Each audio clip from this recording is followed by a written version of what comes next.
80% da minha vida é na internet. Meus relacionamentos, meu trabalho, tudo eu trabalho na internet, e isso nunca pareceu um problema que eu precisava encontrar com as pessoas para eu me sentir satisfeita com o que estava fazendo. Mas, no meu trabalho que eu desenvolvo com eles, eu percebi que a maior parte das pessoas se sente muito frustrada por estar só virtualmente. Então, no meu momento, eu achei que isso era um atraso, entre aspas, dessas pessoas, que eles não ainda partilhando da tecnologia, todas aquelas coisas. Bom, pessoas psicólogos, né? Mas, quando eu vi que isso era muito recorrente, eu não fazer nada. E comecei a tentar entender a raiz dessa frustração. E encontrei um livro que me explicou isso. E apesar de eu não ter terminado o livro e não dominar o conceito, eu quero compartilhar isso com você, porque eu acho que para mim foi uma coisa importante. E que facilitou entender algumas coisas relativas ao processo das redes virtuais. Tá? E a comunicação e algumas coisas que eu acho que a gente pode fazer para diminuir essas frustrações. Tá? Então, esse livro essa ciência que eu tomei contato chama Pragmática da Comunicação.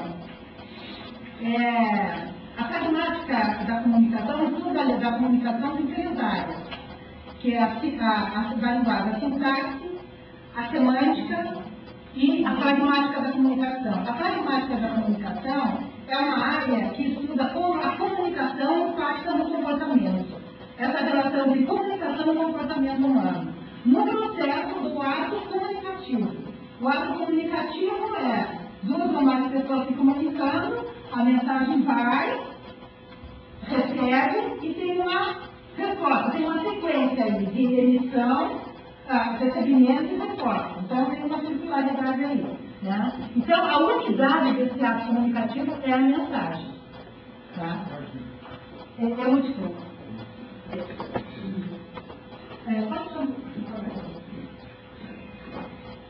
Então é o seguinte, essa ciência, ela trabalha com 3 regras, 3 axiomas gerais da questão da comunicação. O primeiro não se pode não comunicar.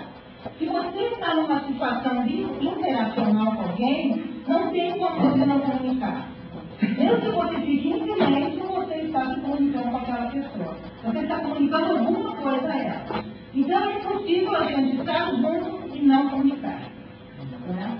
O segundo é que todo ato comunicativo tem um aspecto de conteúdo e um aspecto de comunicação que fala sobre a relação entre os comunicantes.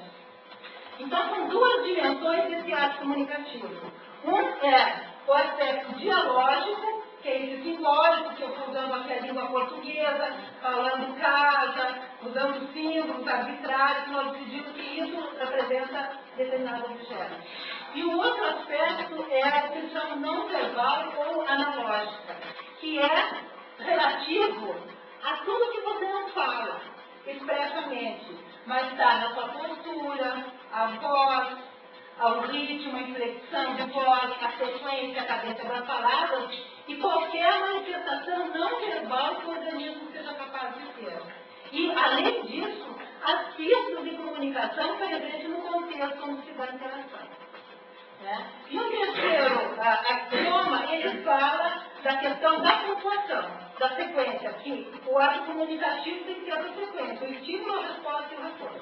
Mas eu quero centrar no negócio aqui, quando ela fala aqui, porque foi aqui que eu descobri a razão por que não ficamos satisfeitos com a interação virtual. É porque, na interação virtual, nós só temos uma dimensão da comunicação, que é o aspecto digital. Nós não temos ainda, apesar dos emoticons, da câmera, como passar essa comunicação aqui. E que essa comunicação aqui, ela tem um aspecto psicológico fundamental, que é a partir dessa comunicação não verbal que eu legitimo e valido a outra pessoa na relação comigo. Se eu presto atenção a ela, se eu a trato bem, se eu sou acolhedora, se eu dou atenção. Nós não temos como, pela internet, passar esse conjunto de informações do outro. Então, há uma insuficiência na comunicação o que a gente usa usando só a internet, e isso se reflete numa frustração das pessoas que dizem, nós precisamos fazer um encontro presencial, é tão bom quando a gente se encontra. É exatamente por isso. Quer dizer, eu levanto essa questão, não, no sentido que a gente não deva usar a internet. E talvez eu acho que daqui a 100 anos, isso já não seja uma pausa, nós tenhamos evoluído em termos cognitivos, sociais, psicológicos, e tecnológicos, que a gente se sinta satisfeito, talvez. Isso é uma experiência nova para nós, que não somos os nativos digitais, né? As pessoas que são mais velhas, etc.